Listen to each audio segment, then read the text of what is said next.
you liked the first version of this, and now we come with the second video with 4 more ways to use stale bread.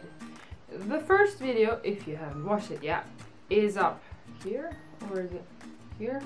I'm not quite sure, sorry. But here are the 4 more. Here you go. First off, we got the classic, bread pudding. I mean, I should have thought of this one in the first video even. Before you do anything, your tin of choice needs to be buttered up. Okay, I like to use margarine here, but you catch my drift.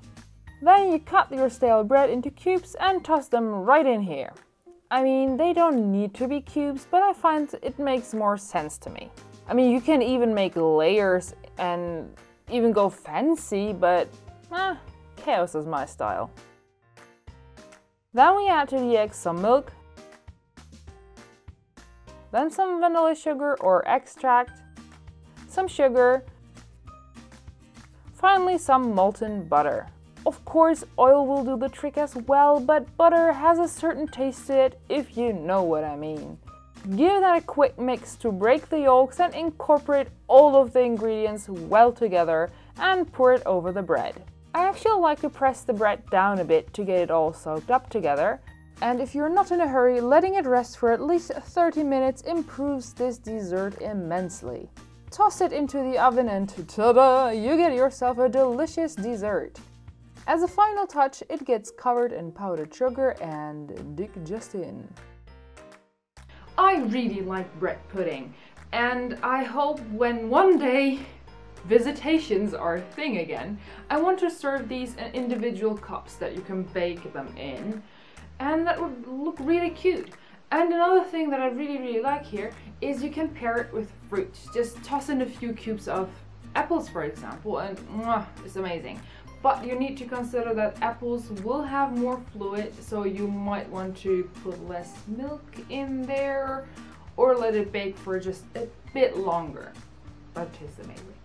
You need to try it. Now to number 2. Bread patties! An interesting snack, that's for sure. For this one, you need old bread. Well, it has a bit of give, but it has gone really hard. So, eggs, maybe 3, I don't know, we'll see. An onion, clove of garlic. You can add parsley and lots of seasoning. And now let's see what we're gonna make out of this. Okay, I chopped the garlic really thinly and did the same with the onions, but you can of course run this through a grater to have it even thinner. And now we just pull our bread pieces into itty bitty parts.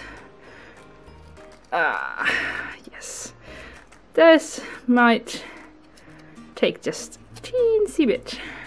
Or you could just cut it instead of fiddling around like this. I'm not the sharpest tool in the shed sometimes. But once you're done, just add in the eggs, some salt, some red pepper flakes, some black pepper, some sweet red pepper, lots of peppers today.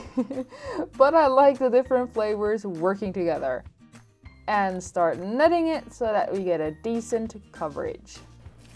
I mean, look at that. It's already formable. I will continue a bit. You know what? This is a bit wet. I will add just a tiny bit of breadcrumbs. I act faster than I talk apparently. Just to counter the overly wet nature of this, I can just say adjust this to your needs. Maybe an egg less would have done the trick as well. But it really depends on the bread and how stale it is, what kind of bread it is. Just get a feeling for it, you know? Much better. Now, I will make tiny patties, like these. Tiny patties. Oops. Out of camera focus. So, I'll make these pretty tiny because I like them crunchier. So, yeah, that's what I'm gonna do now. And once the tiny patties are done being formed, just oil up your pan and fry them. I could have done these bigger, but the snack size seemed so much more fun to film, though it means more fiddling around, which I don't mind at all. Once they get all crunchy, you can eat them just like that, or you can pair it with some yogurt and peppermint. Yeah, you heard right, that combination is amazing. This recipe is actually called bread mantı. Mantı being a Turkish ravioli-style pasta, which is served in this manner, and I can only agree that it works really well together. Mustafa! This stuff tastes amazing with yogurt. And now on to number 3, the mega cheesy bread. First off, you'll need some butter that you'll melt so that we can add some garlic and onion to this. A little side note here, I'm using the garlic and the onion as powder because I got those for a different project of mine and I didn't want to let them go stale. Of course you can use fresh garlic and onion, just cut them really small, or even better, just run them through a kitchen machine. And I can guarantee you, fresh they do taste better. But if you have the powdered version, you can use that too. Really up to you. Now add the black pepper and give that a quick mix to avoid any clumps. As I needed a bit more of the fatty mixture, I opted to add some olive oil, but you can of course just melt more butter if you like it that way. And thyme is always great as well. Let your creative juices flow. Then you gotta cut the bread, but not completely through. We want to have the bread hold the cheese and all in it and not fall through directly. I cut through the middle for good measure and then started getting the butter mixture into every crevice of this bread. To avoid any further messes, I placed the bread onto aluminum foil, which we will need anyways to bake it. The first cheese today is this regional one. It's really crumbly. It's very salty. It has some bigger pieces as well, but we will concentrate on getting these in. And this cheese is the reason why I didn't add any kind of salt, because it is really salty. I will try to get in each of the slices, at least some of this. It slightly melts, so that goes really well. And yeah, I'm trying to break it up a bit because this is in the freezer. I don't want to get it bad. I can't get it everywhere. And yeah, here we go. And that's what I end up doing really, getting that cheese into everywhere. Our second cheese is cheddar. Just gonna tug it in between. No fancy work, just tug it in. And last but not least, we have the kaşar. I have no idea what's called in English, but I will definitely look it up and explain you what it is.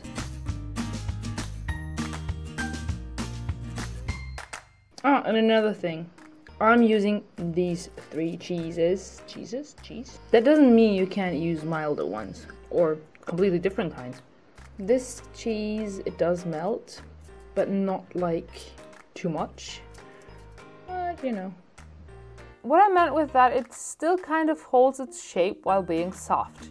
Cheddar is different in that regard. Now it's time to pick it up and off into the oven. I really wish I could show you how amazing this smells. Oh look.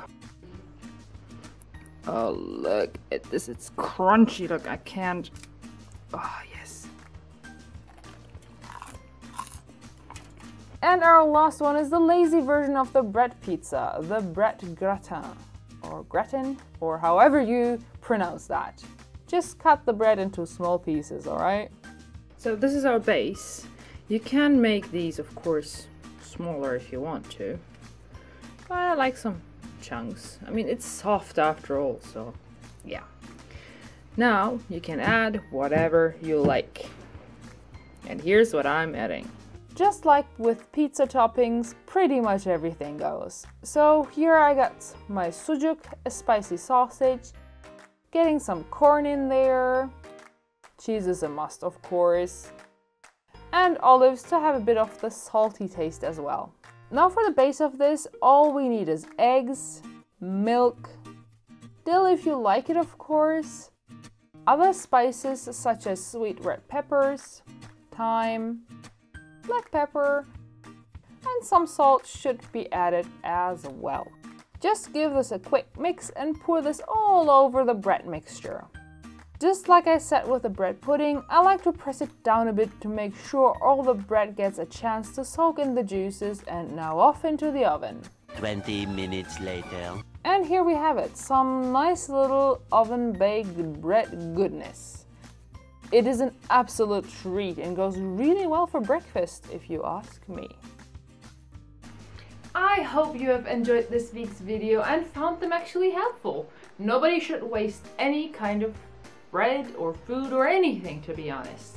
Do you have a favorite stale bread recipe which I haven't mentioned yet? I would love to hear them in the comments below. Drop a like and all that other stuff, you know. We're here almost every Friday. I need to take care of myself. Work gets busy, that's why we didn't have a video last week. And I can only say it's thank you for watching. Have a delicious weekend and see you next Friday. Hopefully. And look my little ass. She really likes it. Come on, kızım. Ne oldu? Kızım yesene. Yes. Come on. Come on. Yes. This is the stuff. Come on. Come on. Come on. Aferin kızıma.